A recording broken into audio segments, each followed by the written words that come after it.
High বন্ধুরা, আজকে আমার ছেলের সঙ্গে একটা মর্মান্তিক দুর্ঘটনা ঘটে গেল।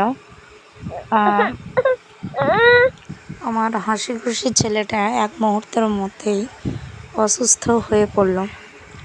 হঠাৎই খেলতে গিয়ে টোটোর সঙ্গে ধাক্কা লেগে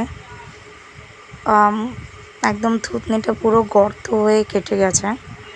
তো এখন ব্যান্ডেজ করে দেওয়া হয়েছে, অনেক রক্তক্ষরণ হয়েছে। খুবই কষ্ট লাগছিল ছেলের অবস্থা দেখে, আর এখনও লাগছেও। তাই লাস্ট অবধি ব্যথাতে কান্না করতে করতে ঘুমিয়ে পড়ল। আর এখন আপাতত ইঞ্জেকশন ওষুধ দেওয়া হয়েছে। আগেও এরকম একটা ঘটনা ঘটেছিল, মর্মান্তিক ঘটনা।